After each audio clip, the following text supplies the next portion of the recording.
평소에는 아무 말 없이 웃던 사람이 어느 날 갑자기 연락을 끊어버린 경험 있으신가요? 어제까지 분명 괜찮았는데 하루아침에 그렇게 차가워질 수 있다는 게 도저히 이해가 안 됐을 겁니다. 배신감마저 느끼셨을지도 모르죠. 그런데 여러분, 사실 그들은 갑자기 변한 게 아닙니다. 아주 오랫동안 조용히 혼자서 무너지고 있었던 겁니다. 심리학에서는 이걸 정서적 임계점이라고 부르는데요. 겉으로는 고요해 보여도 속으로는 이미 수천 번의 기회를 주었고 그 기회가 모두 소진됐을 때 비로소 침묵으로 마침표를 찍는 거예요.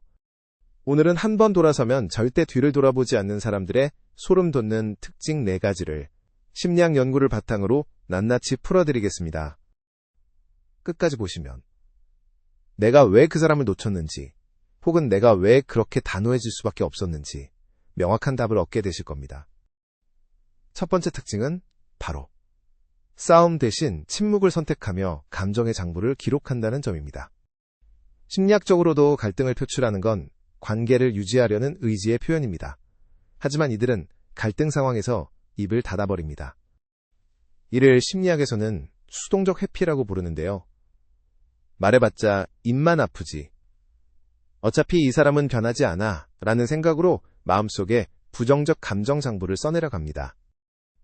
한 번의 무례함, 2번의 약속 어김, 3번의 무관심. 이렇게 차곡차곡 쌓인 데이터가 뇌 속에서 상대방을 신뢰할 수 없는 사람으로 낙인 찍습니다. 겉으로는 갈등이 없어 보이지만 속으로는 이미 관계의 사형 선고를 준비하고 있는 것이죠. 이들에게 침묵은 이해가 아니라 최후 통첩을 위한 카운트다운입니다. 그래서 상대방에게는 마른 하늘의 날벼락처럼 느껴지겠지만 이들에게는 수백 번 고심 끝에 내린 가장 논리적인 결론인 셈입니다. 두 번째 특징은 높은 책임감만큼이나 확고한 자신만의 심리적 마지노선을 가지고 있다는 점입니다. 사실 이들은 관계에서 누구보다 진심이고 따뜻한 사람들입니다.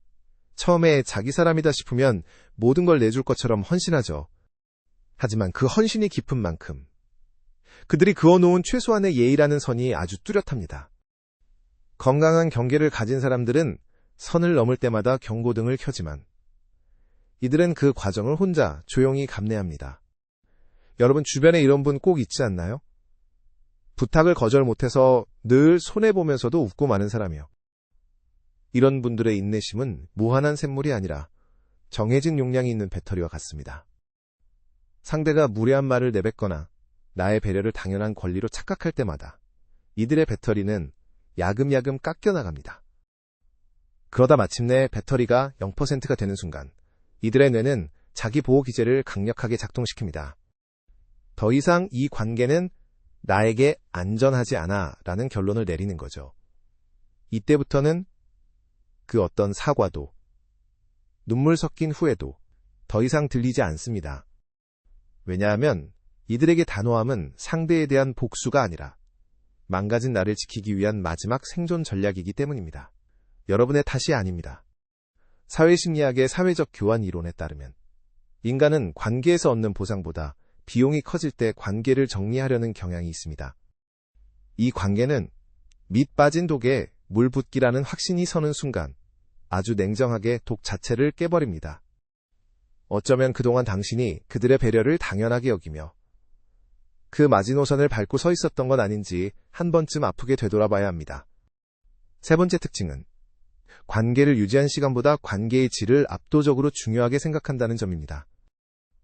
혹시 여러분도 이런 경험 있으신가요? 10년을 알고 지낸 친구인데 어느 순간 그 세월이 아무런 의미 없게 느껴지는 그 순간 말이죠.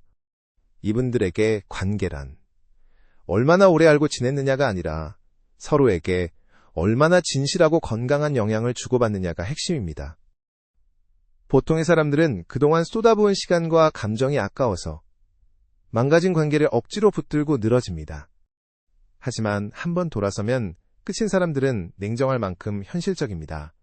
과거의 투자가 미래의 행복을 보장하지 않는다는 사실을 본능적으로 알고 있습니다. 나를 갉아먹는 관계라면 차라리 혼자가 낫다는 결론에 도달하는 속도가 남들보다 빠릅니다. 사실 이들이 뒤도 안 돌아보고 떠날 수 있는 건 그만큼 그 관계 안에서 할 수 있는 최선을 다했기 때문입니다. 내가 좀 더 잘했더라면 잡을 수 있었을까라고 자책하지 마세요. 그들은 당신을 버린 게 아니라 비로소 자기 자신을 구원하기로 선택한 것뿐이니까요. 네 번째 특징은 이들이 뒤돌아보지 않는 이유가 단순히 냉정해서가 아니라 상대방의 변화 가능성이 없다는 걸 패턴으로 확신했기 때문입니다. 처음에는 그럴 수 있지라며 넘어가고 두 번째는 몰라서 그랬겠지라며 다시 믿음을 줍니다. 하지만 세 번째, 네 번째, 똑같은 상황이 반복되면 냉정하고 과학적으로 결론을 도출합니다. 이들에게 이별은 충동적인 선택이 아니라 수많은 데이터를 수집하고 분석한 끝에 내린 가장 논리적인 종결인 셈입니다. 사람의 마음은 모호하고 불확실한 상태를 견디는데 엄청난 에너지를 소비합니다.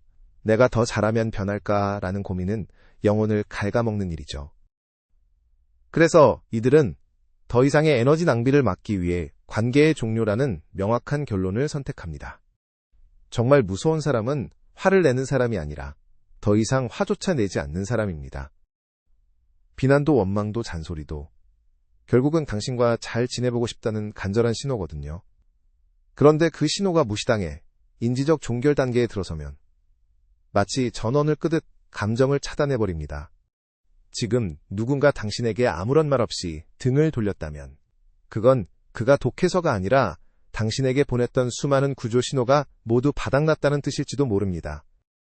오늘 나눈 이야기의 마지막 결론은 한번 돌아서면 끝인 사람들의 그 냉정함이 사실은 가장 뜨겁게 삶을 사랑한 흔적이라는 사실입니다. 이들은 결코 사람을 미워해서 떠나는 게 아닙니다. 나를 아프게 하는 관계보다 내가 지켜야 할 나의 일상과 평온함이 더 소중하다는 걸 깨달았을 뿐이죠. 참는 것이 미덕이야 라는 사회적 압박에서 벗어나 자신의 감정을 있는 그대로 수용할 때 비로소 우리는 더 단단해집니다. 그래서 이들의 단호한 이별은 누군가에게는 상처일지 모르나 본인에게는 비정상적인 관계에서 벗어나 진정한 자기 자신으로 돌아오는 정서적 독립선언과도 같습니다. 어쩌면 우리 인생에서 가장 어려운 공부는 새로운 사람을 사귀는 법이 아니라 나를 갉아먹는 사람을 잘 떠나보내는 법일지도 모릅니다. 지금 누군가의 차가운 뒷모습 때문에 밤잠을 설치고 계신가요? 혹은 소중한 사람을 놓쳤다는 자책감에 괴로우신가요? 이제는 그 단호함을 원망하기보다 그가 그동안 침묵으로 보내왔던 수많은 인내의 시간들을 한 번만 헤아려 봐 주시기 바랍니다. 그동안 충분히 애쓰셨다고. 그 결단은 결코 이기적인 게 아니라 당신을 지키기 위한 숭고한 선택이었다고 꼭 안아드리고 싶습니다. 오늘 이 영상이 여러분의 인간관계를 조금 더 가볍고 투명하게 만들어주는 이정표가 되었기를 진심으로 바랍니다.